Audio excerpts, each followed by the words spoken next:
I'm Jack Berry, and we're here on the 17th hole of the monument. And this is the hole dedicated to Chuck Kocsis. Chuck picked this as his favorite on the monument course, and it's very fitting that the Michigan Amateur is being played in Boyne Country this year up at the Boyne Heather course at the Highlands, and Chuck won the amateur 6 times. No one has come close. Glenn Johnson won 5 of them, but Chuck won 6.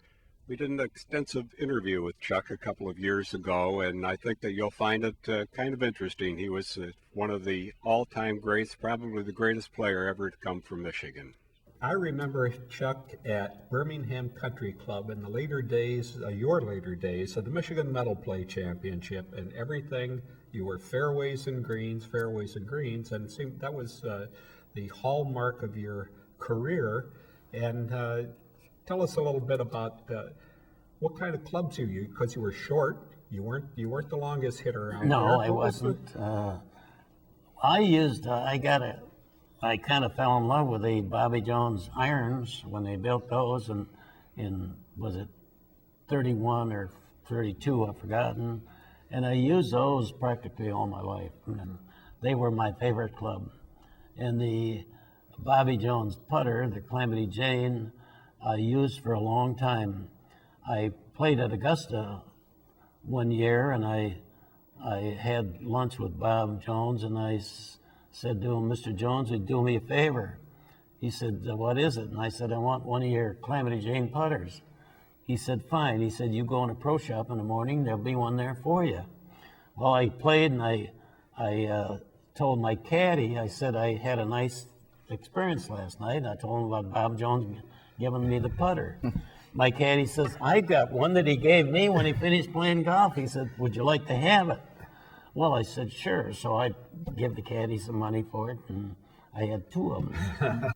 Now, you mentioned that like in 1952, when you were low amateur and you left the course before realizing, heard it on the radio that you had been the low amateur, and you got a nice note from Bob Jones after. My wife was in the hospital at the time, and our youngest girl was born at that time, and I wanted to get home. I had my oldest son with me then. He was about 8 years old, and I had another fellow from Upper Peninsula, Don Patrick, that I used to go hunting with.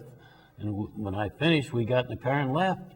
I had no idea we were going to win the tournament, or I was going to be low amateur.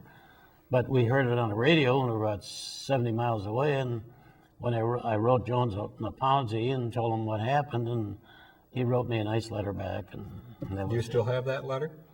I don't know. I might have it, but I want to tell you, my place is a mess. I think it's there, but I have a hard time. People have told me that you have every scorecard of every round you've ever played. Not everyone. Many. Now, you won tournaments as a caddy, as a kid in high school and college, as a regular amateur, and as a senior amateur. You had some terrific victories over in Scotland.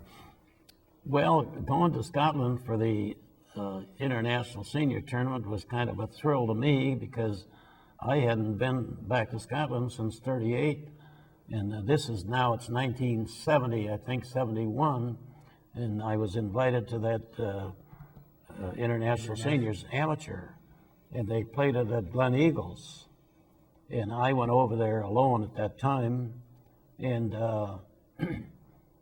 I shot 67, 68, 67, 69. I won the tournament by 21 shots. Is that you with the same ball?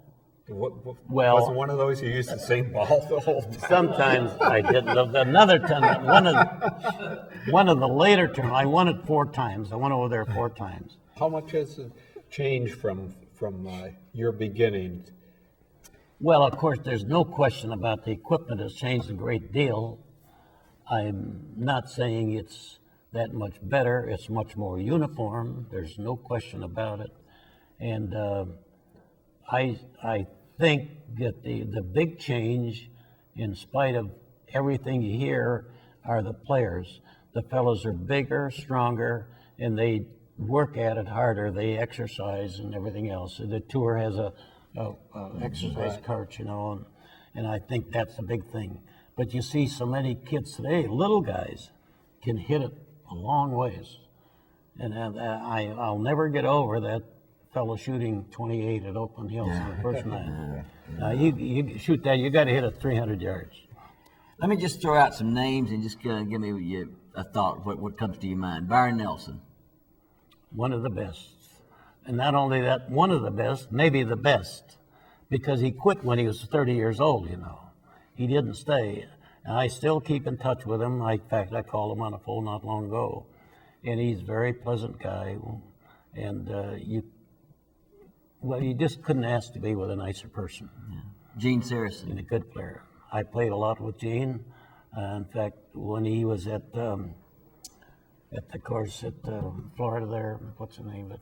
Marco Island? Marco Island. I go to Marco Island every year. I'm going in January again this year.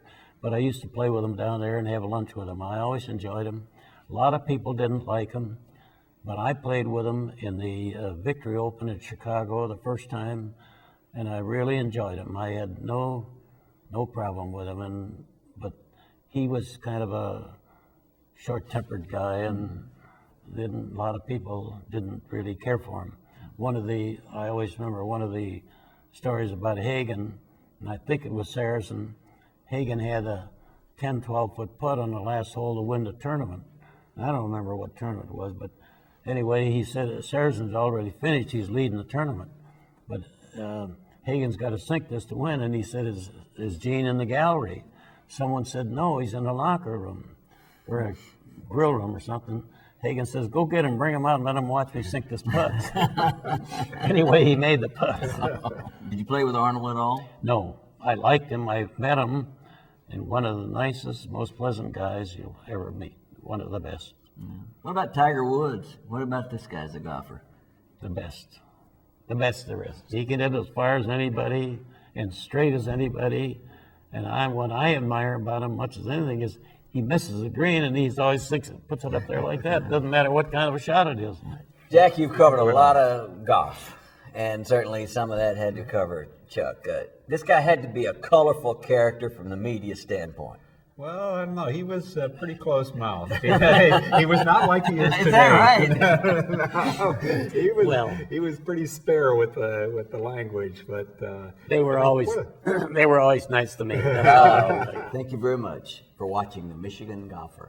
Charles Chuck Kocsis hole, record holder unparalleled in Michigan amateur golf. He won 6 Michigan Amateurs and 3 Michigan Opens. He was Big Ten champion twice and National Collegiate champion. Also was a runner-up in the United States Amateur. He was low amateur in the United States Open twice, in the Masters, in the Western Open, and the Motor City Open. Kocsis was 3-time international seniors champion at Gleneagle, Scotland. One of those, he played all 72 holes with the same ball. He played for the U.S. Walker Cup team 3 times and is a member of the Michigan Golf Hall of Fame and the Michigan Sports Hall of Fame. And this hole was dedicated on July the 15th, 1987.